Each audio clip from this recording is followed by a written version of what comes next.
ओम नमो भगवते वासुदेवाय नमः। आइए जानते हैं अमल की एकादशी की व्रत कथा।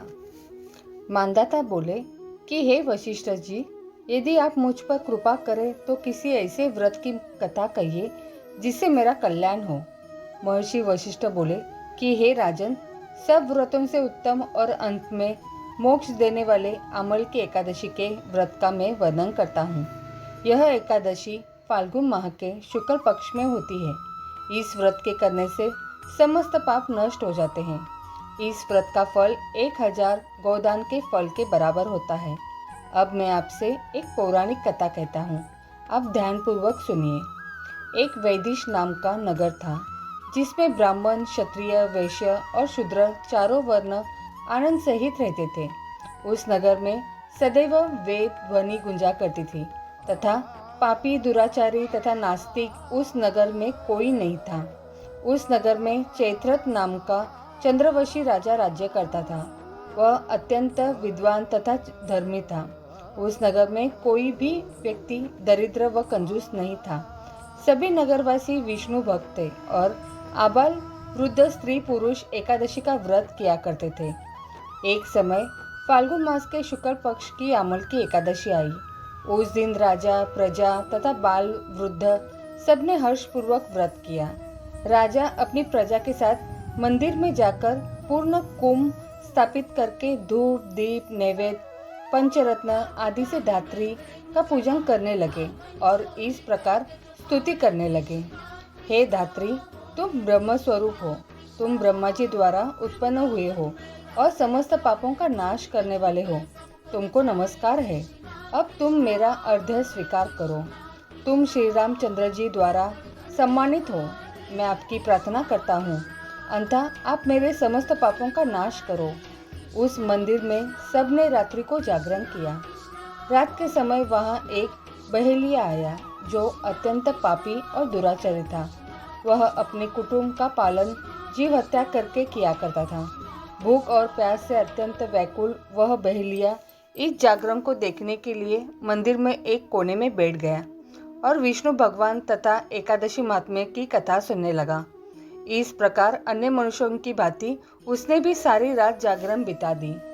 प्रातः काल होते ही सब लोग अपने घर चले गए तो बहेलिया भी अपने घर चला गया। घर जाकर उसने भोजन किया।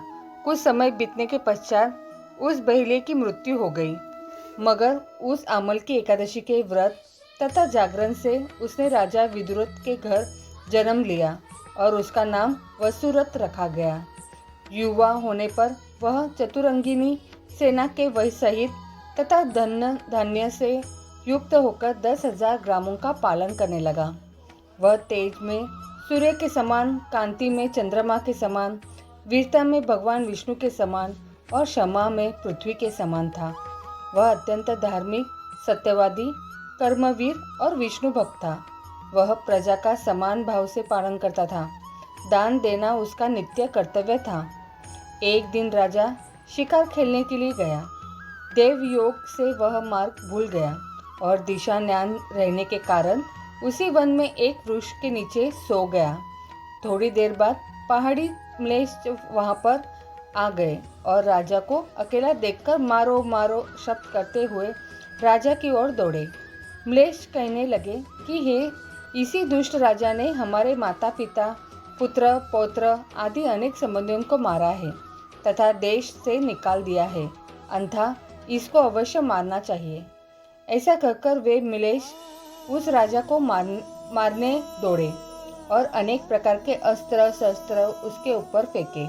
वे सब अस्त्र शस्त्र राजा के शरीर पर गिरते ही नष्ट हो जाते और उनका वार पुष्प के समान प्रतीत होता। अब उन मलेच्छों के अस्त्र शस्त्र उल्टा ने उन्हीं पर प्रहार करने लगे, जिससे वे मूर्छित होकर गिरने लगे। उसी समय राजा के शरीर से एक दिव्य स्त्री उत्पन्न हुई।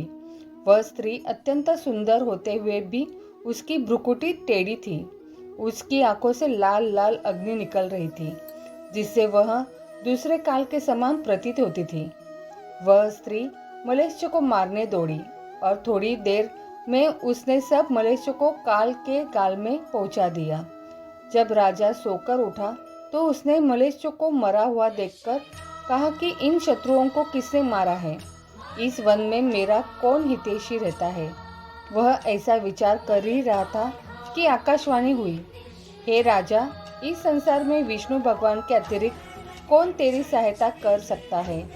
इस आकाशवाणी को सुनकर राजा अपने राज्य में आ गया और सुखपूर्वक राज्य करने लगा। महर्षि वशिष्ठ बोले कि हे राजन, यह आमल की एकादशी के व्रत का प्रभाव था। जो मनुष्य इस आमल की एकादशी का व्रत करते हैं वे प्रत्येक कार्य में सफल होते हैं और अंत में विष्णु लोक को जाते हैं। इस व्रत को करने से व्यक्ति जन्म मरण के चक्र से मुक्त हो जाएगा, उसे मोक्ष मिलेगा, उसके समस्त पाप और दुख मिट जाएंगे, मनोकामनाएं पूरी होंगी। इस प्रकार से आमल की एकादशी व्रत का प्रारंभ हुआ। इस दिन आंवले के पेड़ और उसके फल का विशेष महत्व होता है। ये थी आमल की एकादशी की व्रत कथा। तो बोलो प्रेम से राधे राधे। ओम नमो भगवते वासुदेवाय नमः। यह चालीसा विष्णु जी को प्रिय है। श्री विष्णु चालीसा का पाठ पढ़ने से वे सारे दुख दर्द को दूर करके आशीष देते हैं। श्री विष्णु चालीसा दोहा। विष्णु सुनिए विनय सेवक की चितलाए, किरत कुछ वर्णन करूँ दीजिए ज्ञान बताए। चौपाई। नमो विष्णु भगवान खरारी, कष्ट नशावन अखिल बिहारी, प्रबल जगत में शक्ति तुम्हारी, त्रिभुवन फैल रही उजियारी। सुंदर रूप मनोहर सूरत, सरल स्वभाव मोहिनी मूरत, तन पर पीतांबर अति सोहत, बैजंती माला मन मोहत। शंख चक्रा कर गदा बिराजे, देखत दैत्य असुर दल भाजे। सत्य धर्म मत लोभ न गाजे, काम क्रोध मत लोभ न छाजे। संत भक्त सज्जन मनोरंजन, तनुज असुर दुष्ट दल गंजन। सुख उपजाए कष्ट सब भंजन, दोष मिटाए करत जन सज्जन। पाप काट भव सिंधु उतारन, कष्ट नाशकर भक्त उबारन। करत अनेक रूप प्रभु धारन, केवल आप भक्ति के कारण। धरनी देनु बन तुम्हें पुकारा, तब तुम रूप का राम का धारा। बाहर उतार असुर दल मारा, रावण आदि को सहारा। आप वराह रूप बनाया, हिरण्यक्ष को मार गिराया। धर मत्स्य तन सिंधु बनाया, 14 रतन को निकलाया। अमिलक असुर नंदन ध्वंस मचाया, रूप मोहिनी आप दिखाया।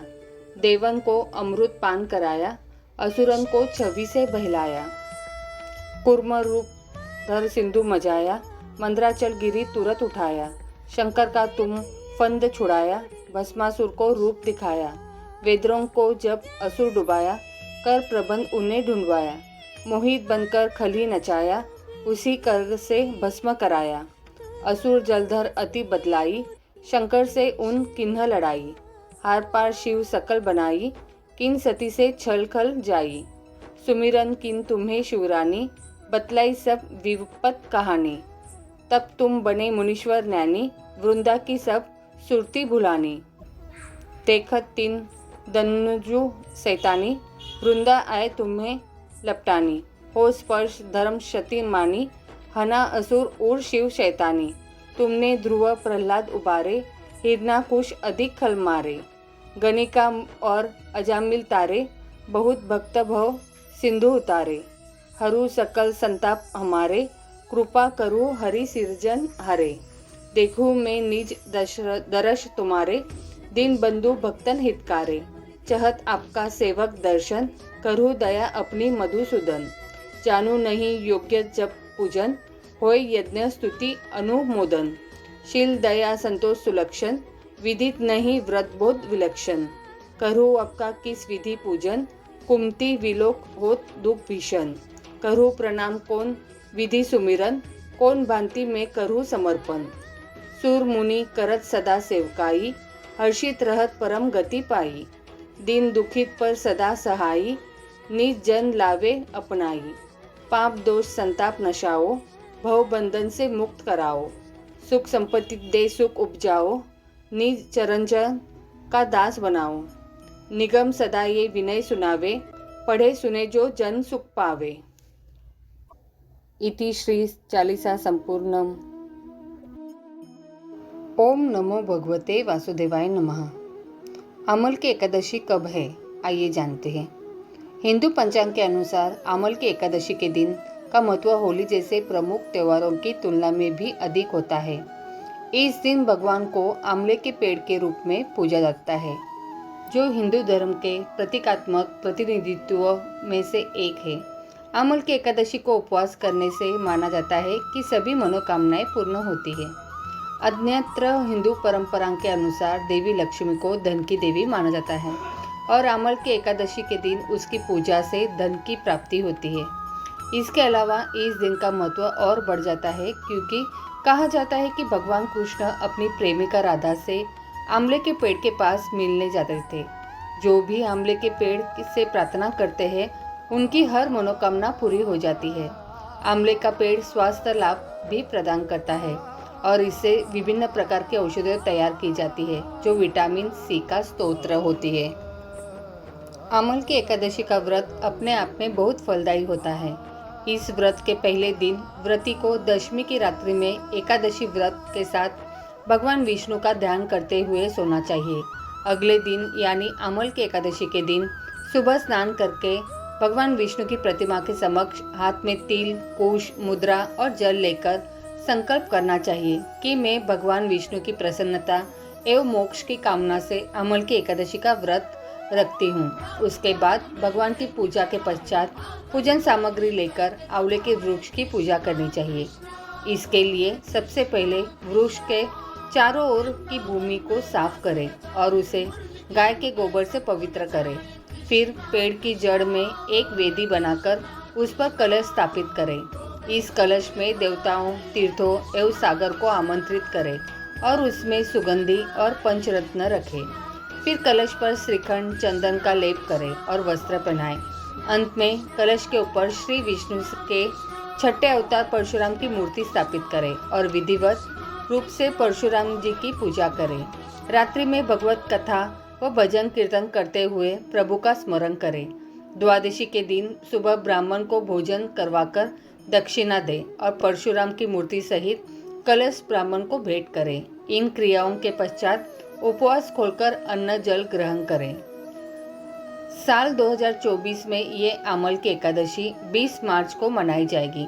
अमल की एकादशी की शुरुआत 20 मार्च को रात 12:21 पर होगी, जबकि इसका समापन 21 मार्च को सुबह 2:22 पर होगा। कहते हैं कि आंवले के पेड़ पर भगवान विष्णु का वास होता है। मान्यता है कि एकादशी का व्रत का पारण अगर आंवला खाकर किया जाए तो अखंड सौभाग्य, आरोग्य और संतान सुख की प्राप्ति होती है। मान्यता है कि एकादशी का व्रत का पारण चावल खाकर करना चाहिए। एकादशी पर चावल खाने की मनाही होती है, लेकिन द्वादशी के दिन चावल जरूर खाने चाहिए। इस दिन घर के मंदिर में या किसी अन्य मंदिर में भगवान विष्णु और माँ लक्ष्मी की पूजा करें। पूजा में दक्षिणावर्ती शंख से भगवान का अभिषेक करें। इसके लिए शंख में केसर मिश्रित दूध भरें और भगवान का अभिषेक करें। पूजा में ओम नमो भगवते वासुदेवाय मंत्र का जाप करना चाहिए। अमल की एकादशी की पूजा विधि जानते हैं। इस दिन ब्रह्म मुहूर्त में उठकर सबसे पहले भगवान विष्णु का ध्यान करें और व्रत का संकल्प लें। इसके बाद स्नान आदि कार्यों से निवृत्त होकर भगवान विष्णु की पूजा करें। पूजा में विष्णु सहस्त्र का नाम पाठ जरूर करें। अमल की एकादशी की व्रत कथा पढ़े या सुने। मान्यता है कि आंवले के वृक्ष की उत्पत्ति भगवान विष्णु से संबंधित है। पौराणिक जानकारी के अनुसार विष्णु जी ने जब सृष्टि की रचना के लिए ब्रह्मा को जन्म दिया, उसी समय उन्होंने आंवले के वृक्ष को जन्म दिया। इसका व्रत करने वाले के जन्म जन्मांतर के सभी पाप नष्ट होते हैं। फाल्गुन माह के शुक्ल पक्ष की एकादशी को अमल की एकादशी कहते हैं। अमल की यानी आंवला को शास्त्रों में श्रेष्ठ स्थान प्राप्त है। अमल की एकादशी की महिमा बताते हुए भगवान श्री विष्णु ने कहा है कि जो व्यक्ति स्वर्ग तथा मोक्ष प्राप्ति की कामना रखते हैं उनके लिए फाल्गुन मास शुक्ल पक्ष के पुष्प नक्षत्र में आने वाली एकादशी का व्रत अत्यंत श्रेष्ठ है। तो ये था अमल की एकादशी का महत्व। तो बोलो प्रेम से राधे राधे।